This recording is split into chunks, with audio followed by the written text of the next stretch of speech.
let's take another look at the next installment of Everything is Miserable, Everything is Terrible, and No One Knows What They're Doing, otherwise known as the UK. And a reminder to everybody that last week I did this segment on screen right now about Britain's skilled kebab visas, where we found out that skilled worker visas were being just handed out to many, many hundreds of people because they were being sponsored by kebab houses and up to 83 businesses with halal in their name. And one butcher, just by himself, sponsored 918 visas, which also meant that if you've got a skilled worker visa, you can bring your family with you as dependents. He's got a big family, lots of cousins. Lots and lots of cousins, as the Turks are known to have. And so that was terrible enough, right? That was one of those things where it's like, oh God, the country is falling apart, everything's miserable, why do I even still live here? Why do I allow myself to open my eyes in the morning? Again, still asking that question. You are making quite a good case as to why not. Why? You're going to give us a bit of an uplift in a minute. No. Right, okay, carry on. No. So it turns out, after that, that shock of all shocks, surprise, surprise, the Home Office don't actually know how these work. That's sort of their job, isn't it? To know how things work. That's the only reason that there is a civil service, is that their entire raison d'etre is that they know how the government works because they specialise in a part of it. Or at the very least, they know how the specialist subject of their department works. That's what I mean, yeah. Yeah, like if you're in the Home Office, you would expect to know how a skilled visa works. So is it any surprise that people can just get sponsored by anybody? A butcher who has 918 separate other butchers in their family that desperately need to come over here and fill up the gaps in halal butchering that we have such an urgent market need for. Dan, does this sound like reasonable economics? Well, I'm not cutting across the conclusion of your segment, but it goes back to the purpose of a system is what it does. So I'm not really surprised that the Home Office doesn't understand what's going on, because I mean, the purpose of this system is to get as many Islamics into the country as possible. Is rubber stamp them as fast as possible. Yeah. There's also you could say that there's a lot of this kind of motion going on at the Home Office. And 24/7. Do you remember there was a bit where they tried to blame the immigration on Putin as if he was sending KGB officers into the Home Office to stamp visas all day long? Make that again. I did. you were doing it first. Yeah. Mine was much stronger. But I was just going to say that the idea that they're just incompetent, like you go to a doctor and then you mention, oh, my lungs have been hurting, and they're like, you're what? Lungs? I've never heard of these before. Have you tried breathing more? Well, they wouldn't even get to that point. They don't even understand how they work. So yeah, so let's dig a little bit deeper into this, because this was a Financial Times article, and it's taken from this report by the National Audit Office, who say that the Home Office cannot say what the immigration mechanism of skilled worker visas is contributing to the economy. This is like a Yesminster skit, isn't it? It's like our civil servants were trained to know these sorts of things, don't actually know it, even though that's... Well, and remember, the whole reason we had the Boris wave in the first place, according to Dominic Cummings, was a quote that he cited as being one of Boris's, which was, open the floodgates, I want the FT to like me. So does right? When you were reading the FT, did you discover that they do in fact now like Boris Johnson, and therefore importing 3 million extra people above the already? Well, I believe the people they should be liking is the Migration Advisory Committee, given that on that trigonometry interview that Boris Johnson just did, he actually just blamed everything on them, despite the fact that as Prime Minister he could have just overruled whatever they suggested to him. Whenever he wanted, yes. Whenever he wanted. With his little 80-seat majority, he could have done any damn thing he pleased. And it turns out what he wanted was to flood the country with foreigners. Oh, right. So he got exactly what he wanted, although if you actually knew anything about Boris Johnson's previously stated positions before becoming Prime Minister, that's not a surprise. Yeah, he's been pretty open about it the whole time. He wanted an illegal immigrant amnesty. And probably Mayor of London, wasn't it? Yeah, probably still as well. Mayor of London, and was talking about it at the same time as Brexit as well. Mm-hmm. So he probably still does. Anyway, so what this has found is that the UK government officials do not fully understand how the main route for workers to come to Britain is being used or what it's contributing to the economy, the Home Office did not conduct an impact assessment before widening the skilled worker visa route to include entry-level care jobs in 2022, and that was included in the report that the National Audit Office did. It's also worth mentioning as well, a lot of these entry-level care jobs, they're taking jobs from teenage girls, basically. Yes. That's and then normally coming in who would have been doing that sort and of then thing. abusing the people that they're caring Yeah, well, there are lots of which cases. is a scandal that's ongoing. I've seen lots of videos of Africans being very cruel to our elderly, which is really infuriating. So that's how it shows up in where I am, because where I'm it's a reasonably nice area, and it doesn't have an awful lot of the diversity. But where I do see it is every time you see a special person or an old person being walked around the park, they're always flanked by an African of some description. Yeah, it's the same in my area as well. Again, lovely little Tudor town. Nobody until about maybe 5 years ago was particularly diverse, except for an Indian corner shop that was in the town. Then all of a sudden, Africans parading about all of the old people whenever they're going to the local shop. That's how they get in. And the Home Office, they didn't figure out what would happen before they allowed that in the first place. So good one there. Hang on a minute. Wasn't the issue that we used to have lots of care workers, and then Boris fired 40,000 of them or something because they wouldn't have the you-know-what in the arm? I don't know if that has any connection to this, Dan. But it would stand to reason. There's been a certain vacancy of a certain number of people that happen to be of a certain demographic that we share. Yes. That were more likely to have that position and subsequently were fired for it. Well, he created 40,000 vacancies of an unskilled job that could then be filled conveniently by his Boris wave. Yes, I mean, in fact, my missus at the time, during all of these events, was working in a care job, and she quit because she didn't want that either. Yes, because she had some worries about, I don't know if I should say, blood clots, which may or may not have anything to do with the other thing that we are referring to. Yes. So the decision was one of the key factors driving a surge in net immigration to the UK, with health and care accounting for 158,300 of 509,100 applications for skilled worker visas in 2023. High take-up of that route, which opened in 2020 when Brexit ended free movement within the UK. Thank you again, Boris. Great job. You did get Brexit done, didn't you? Good job. Has helped businesses recruit and boosted tax revenues, according to the Financial Times.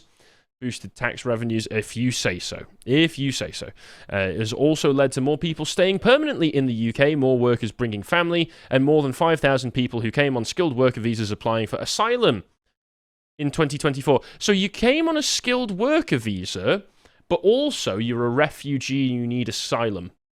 I'm a skilled refugee. That's basically what they're saying there. This is my daily dose of depression. That's very strange. Also, okay, as well, if you boost tax revenues, that's fantastic, but then they bring all of their dependents with them, who inevitably become a massive burden on the system, and then most of the money that they may or may not make will not go back into the local economy, because as we know from this, over £9 billion leaves the British economy each year due to remittances. Migrants sending it back home because this is not their home. This is a economic zone that they work in and leech money off of us. Most countries that aren't lame actually have very strong limits on that very thing, if they have any migration to their country at all. Yes, we're lame. We are, yeah. We're very lame. But going back to the article, so they also point out that nor did the Home Office, which leads government immigration policy, fully assess the consequences for different sectors before tightening the rules again in spring 2024, introducing a ban on care workers bringing family and higher salary thresholds for other skilled workers. Now, obviously, I would say that tightening the rules is always a good thing, but the fact that before doing the change in 2022 and now doing the change in 2024, they didn't actually look into how any of this would work and what the consequences would be, suggests to me that the Home Office is a department run by headless chickens who have no idea what they're ever doing and just do things because they probably feel that they have to. That's a great sign. I mean, given that you have just clearly articulated what the impact has been of all of this, and you're able to do it off the top of your head, maybe they did do an impact assessment, and then they looked at it and thought, yeah, probably best bluff it that we just haven't done one, and they binned it. And that would be some kind of offence to hide that from an audit office, though, wouldn't it? I don't know. If that was the truth, and that's just speculation on your part there. But, I mean, neither one of them is good, though, is it? No. Either they've no idea what they're doing and just do things for the sake of it, or they do know what they're doing, and they know that it's bad for the country, and they do it anyway. I think it's that one. I think it can be both. It could be both, yes. I suppose so. Here's another fun part. The Whitehall Department does not fully understand blah, blah, blah, adding that it failed to monitor what happened to people when their visas expired. Well, they go on benefits. They claim Illegally. asylum. Yeah. Illegally, and they claim asylum. But it's good to know that they're really very, very astute in their workings here. As well as confirming the intention to cut overall immigration, government ministers have pledged to ensure high-tech sectors seen as crucial to economic growth will be able to recruit skilled workers from overseas. Since the rules were tightened last year, applications for skilled worker visas have already halved, totaling just 252,700 in 2024. That's still about 252,700 too many by my counting, but oh well. The rule changes are not the only reason the number of skilled workers has fallen so sharply since 2023. Home Office is also scrutinising applications more closely, revoking the licence to sponsor visas of almost 1,500 employers in 2024, and rejecting a fifth of applications. By contrast, in 2021 it approved 99%. So it really was just the rubber stamping method. I would like to add as well that by getting people on, even if they are actually high-skilled people that are going to fill a vacancy that contributes to the economy, these very rare immigrants, even those are taking jobs from people that are natives, right? In that, ordinarily, in normal times, they would train someone up. They might even sponsor their education domestically to get a skilled worker if there is a deficit. It makes a company reinvest in the country that they're based in, which is what you want. That's the ideal scenario, where they're reinvesting in the human capital, if you will, of your country. But this is just completely outsourcing it and meaning that you have a terminally unemployed nation. And speaking of the terminally unemployed, would it surprise you if there are more than 1 million foreigners claiming benefits, which is households with at least one foreign national claimant receiving more than £7.5 billion in universal credit in the year 2023? No, it would surprise me if it was any less than that. In fact, I think 1 million is optimistic. Isn't there 23.3 million non-ethnic Brits in the UK? So that's what, 1 in 23? At least that we know of. It's higher. It's going to be higher. Well, here's a bit of a fun one. So, in terms of overall numbers of 200 nationalities who are claiming benefits, Poland accounted for the largest number of pure claimants at 89,000. But if you take it and make it per capita, if you take the data, narrow it down to per capita, you can find which populations are most likely to be claiming benefits. And notice anything about all of these? Yes. Sandy. Slovakia is a bit of an odd one out. Yeah, Slovakia is the odd man out, but the rest of them all seem to be sub-Saharan, North African, Middle Eastern. It's the cause of all of our problems. In fact, immigration-wise, anyway. In fact, in the Congo, well, actually, if you are Congolese in Britain, it's basically a coin flip to see if you're on benefits or not, because 445 out of 1,000 of them is on benefits. Let's also point out the fact that the Congo is the sexual assault capital of the world, and also much enrichment to be taken from this place. It's also consistently one of the lowest places on earth for quality of education. Afghanistan's not known for humanity. Afghanistan's not known for any kind of problem with violence against women, is it? No. No. Nor is Iraq, Syria, Somalia. Yeah. Iran sometimes. I mean, to be fair, it's more Manchester Canal Street that should be worried about the Iranians. I mean, now there are actually some legitimate Syrian refugees, because now that the West has backed the takeover there and it succeeded, they're murdering Christians en masse. So actually, that's probably the only. But I bet none of those are the Christian Syrians. Well, but these figures will have been from well before. Yeah. Yeah, well before that. I think at latest these figures would be from 2023. So that's good to know. How does our government respond? How do we deal with stuff like this? Well, we don't get actual solutions. Although, to be fair, I will say, Keir Starmer deciding to cut back on massive amounts of bureaucracy, slash benefits by billions of pounds each year. Would have been nice if the Tories had done Keir that. Starmer is the best party leader in British politics at the minute. At least at out the of the minute, people that are in Parliament. I mean, Actually, yes, you're right, and that's bad. Yes, that's terrible. That's not saying that he's a good person. We still remember the Southport protests. We still remember the response to that. We still know the winter fuel tax allowance, and we also know everything to do with the farmers. But in terms of actually doing that thing that Tories always say that they did, which was cut back on the state, cut back on excess bureaucracy and regulation, benefit claimants and everything else, because he is a Blairite and the state is inherently Blairite, he can just get away with anything. They will bow to him and do what he wants. And so if he says, hold up, this country's about to explode and we need white boys to die in our wars if we're going to go into Ukraine, okay, we will do some things that make us look popular for a little bit. But we're still getting plenty of propaganda about all of this enrichment that we're getting around here. People who are not contributing to the economy, actively taking away from the economy, sending our money away into other economies, and then enriching us further with their cultural presence. You start to get more and more things like this. A Netflix series, Adolescence, not watched it, not planning on it. They say... You should watch it, Harry, because the rest of us don't want to.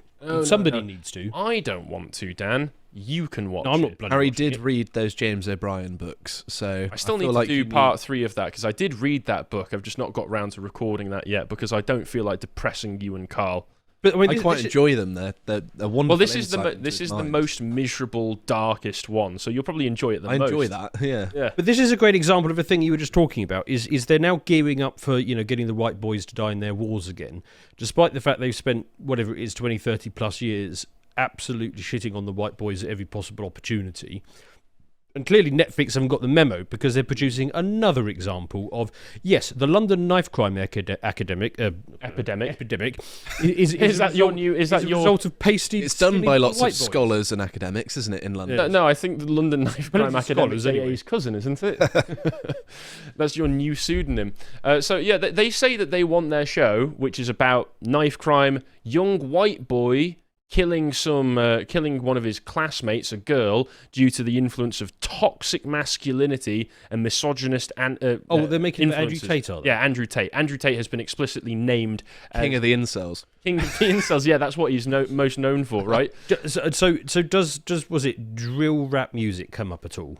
I would doubt it. I doubt Mizzy is going to be making a special guest appearance in this.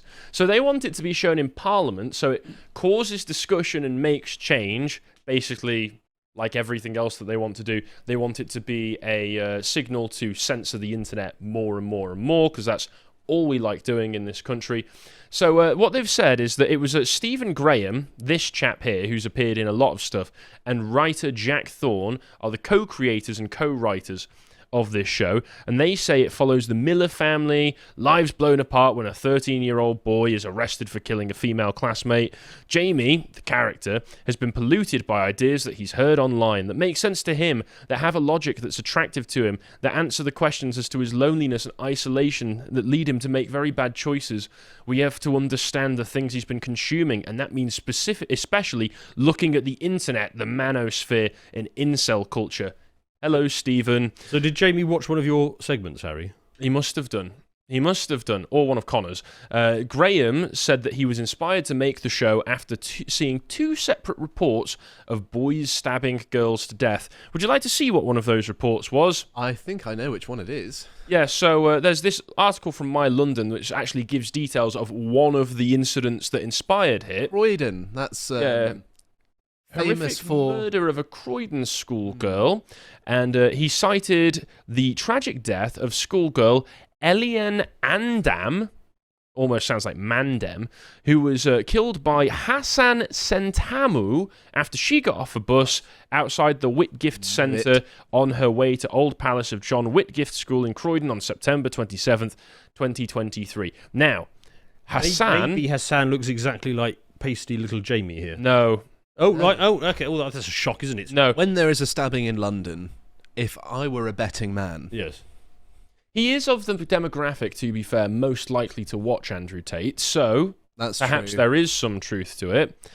So Sentamu has recently been found guilty of her murder in January and was sentenced to a minimum of 23 years in prison at the Old Bailey just this Thursday past. So here's the murderer, the guy who killed another foreigner. So this is just an example of foreign violence being imported into Croydon for some reason. To whose benefit? Who knows? The Home Office certainly don't know. 18-year-old man stabbing a 13-year-old girl. 15.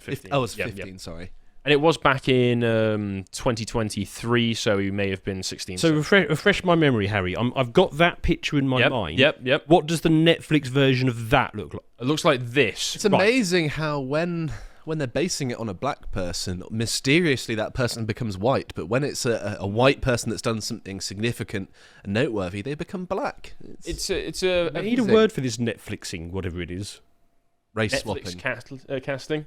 Yeah. And it's what you're describing there is similar to A Time to Kill as well, the Samuel L. Jackson film where the black man's daughter. It was years before I realised that they'd swapped that as well. Is raped and murdered by a couple of white boys. And then when you look into the incident that actually inspired it, well, actually, it was the direct opposite. Yeah, it was the direct opposite of that, and it's a horrifying story. But for some reason, you've got to race swap them for purely socio-economic reasons. Black people can't do anything wrong, is why. Which is why the Home Office has to let as many Congolese in as possible, so that they can enrich our culture with... Islander issue 3 is now available to purchase from shop.lotus.com and is the next step in the story that we are telling with this magazine. For this issue, we have collected piercing and esoteric essays from the finest right-wing minds on the theme of our civilizational winter. Each of our authors is an expert in bringing forth the most important hidden revelations from the lowest reaches of the soul, and it has all been beautifully rendered in a medievalist revivalist aesthetic. For this issue, I commissioned a new translation of the ancient Anglo-Saxon poem, The Wanderer, and have written a companion essay exploring how it is a reflection of our modern experience. I personally feel that this is the most important thing I've ever written, so I will be looking forward to your feedback on it. We have resolved our distribution issues, with the magazines being printed in advance of the orders, so we can guarantee that you will receive your copy very soon after ordering it, and you will also receive emailed updates so you can see exactly where it is. Hopefully, issue 3 can provide you with the space and context to engage in deep reflection about the nature of our circumstances, to discover hidden truths about yourself and find the resolve to make it through our spiritual exile.